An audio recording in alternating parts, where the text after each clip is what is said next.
tu pensamiento ha evolucionado a lo largo de tu vida, ha cambiado tu pensamiento político también. En El llamado de la tribu, tu última obra, relatás muy bien esa adhesión tuya al régimen cubano y el desencanto que viviste en algunos años. ¿Nos podrías contar sobre esa experiencia? Sí.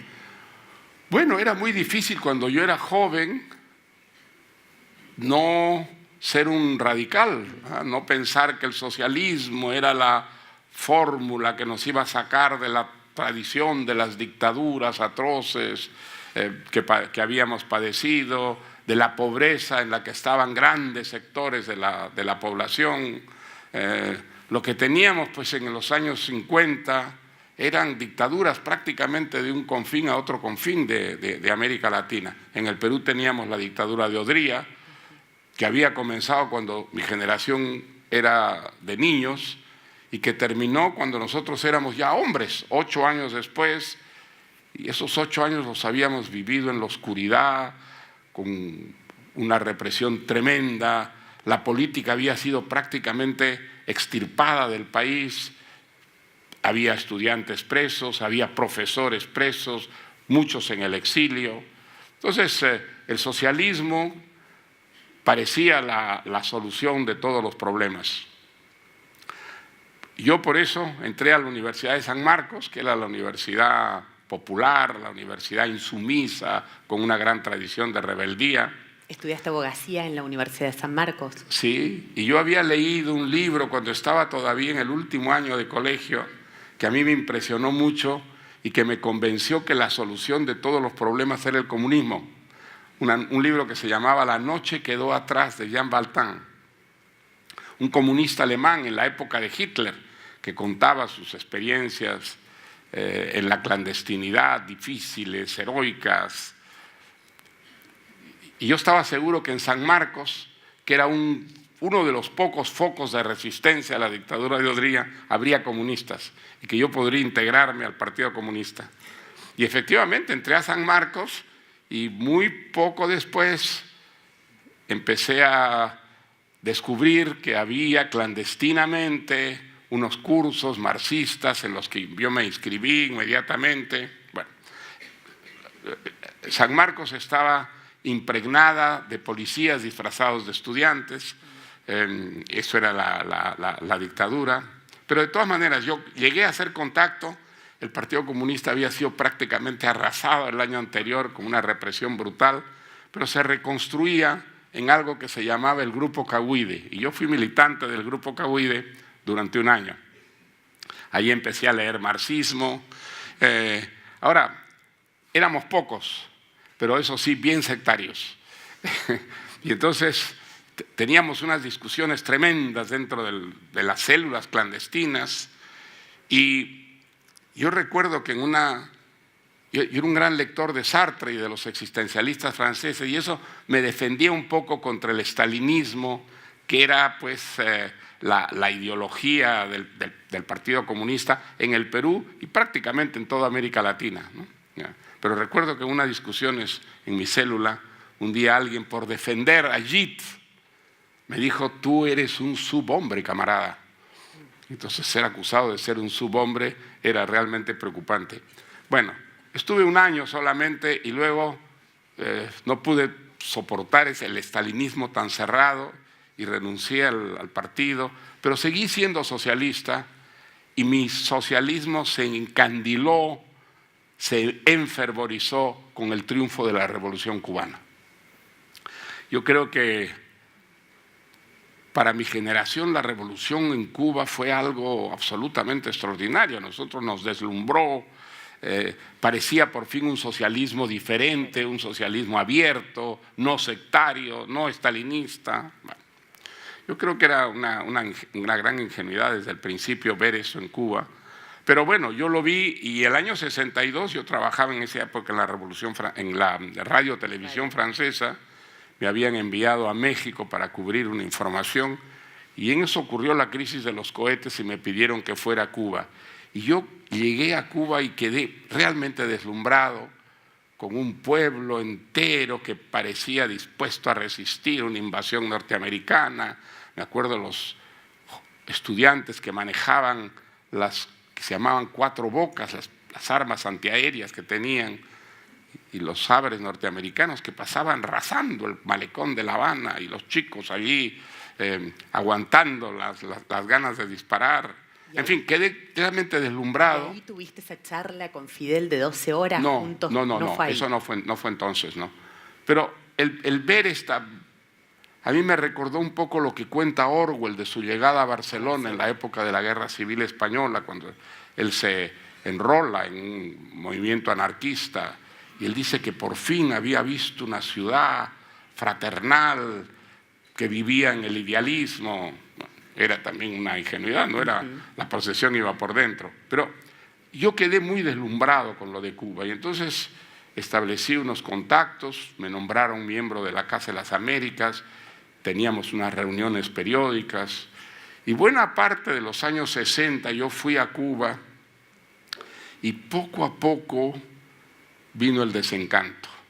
A mediados de Cuba, de los años 60, el 65, 66, hubo algo que se llamó la SUMAP, que eran unidades militares de apoyo a la producción, y en realidad eran campos de concentración. Se crearon unos campos de concentración donde la revolución metía mezclados, contrarrevolucionarios, metía homosexuales, había una gran represión contra los homosexuales, y metía criminales comunes.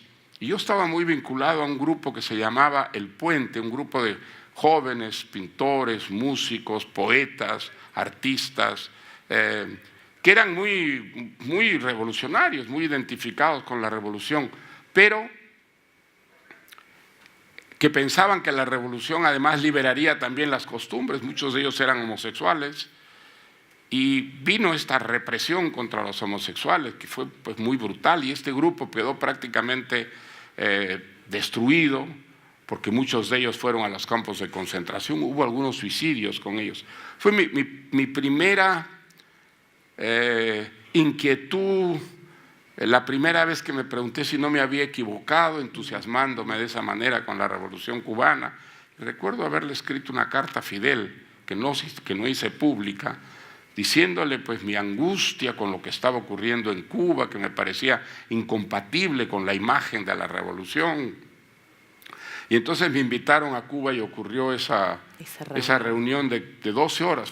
Comenzó a las 8 de la noche hasta las 8 de la mañana. ¿Qué pasó en esa reunión? ¿Cómo? ¿Qué fue lo que pasó en esa reunión? Pues éramos un grupo de escritores. Seríamos unos 8, 10, no creo que más. Y entonces, bueno, era muy impresionante ver a ese mito en persona. Habló toda la noche, contó anécdotas de la Sierra Maestra, de la lucha contra Batista, lanzaba frases de cuando en cuando sobre el Che Guevara, que estaba desaparecido, no se sabía dónde estaba, y daba como acertijos, y conseguimos de todas maneras a tocar el tema de la SUMAP. Y entonces dijo, no, pues se han cometido injusticias, pero no podía ser, había abusos contra los chicos campesinos, y entonces eso había que cortarlo de raíz. En fin, a mí me impresionó mucho, pero no me convenció. Desde entonces yo quedé con dudas, y adoptando por primera vez una posición más bien crítica sobre lo que ocurría. Todo ello se fue agravando hasta que ocurrió el caso Padilla, un poeta muy destacado que dejó la poesía para trabajar por la revolución, llegó a ser viceministro de Comercio Exterior, me parece. Hizo unas pequeñas críticas a la política cultural de la revolución, no a la revolución, sino a la política cultural. Bueno, pues fue encarcelado y reapareció de las cárceles haciendo una autocrítica que era ridícula, en la que se acusaba de ser agente de la CIA, nos acusaba a nosotros, quienes habíamos firmado un manifiesto defendiéndolo, de ser también agentes de la CIA. En fin, parecía todo aquello una resurrección de los juicios de los años 30 de Stalin, en la que viejos revolucionarios acusaban de ser agentes nazis, ¿no?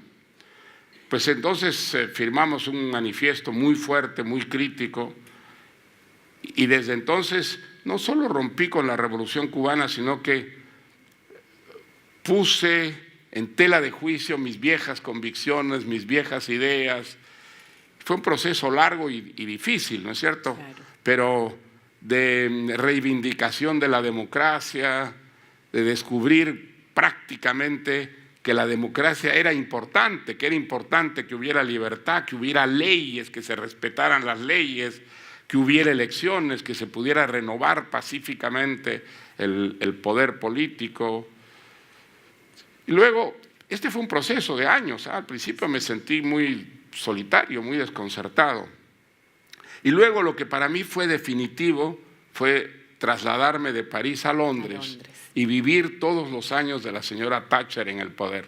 Bien. Para mí lo que ocurrió en esos años, la transformación de Inglaterra, un país que estaba en franca decadencia, con las libertades, por supuesto, respetadas rigurosamente, pero en franca decadencia económica por la manera como había crecido el Estado, por la manera como el Estado organizaba enteramente la vida económica de las personas, y luego lo que fue la extraordinaria transformación de Gran Bretaña gracias a la señora Thatcher, a mí me fue empujando hacia el mundo liberal, hacia las doctrinas liberales que ella reivindicaba, ¿no? Reivindicaba abiertamente. Ella decía que consultaba a Hayek, que no tenía ningún problema en decir que Karl Popper era el gran pensador de la libertad de nuestro tiempo. Todo eso me fue a mí convirtiendo en el liberal que trato de ser, ¿no?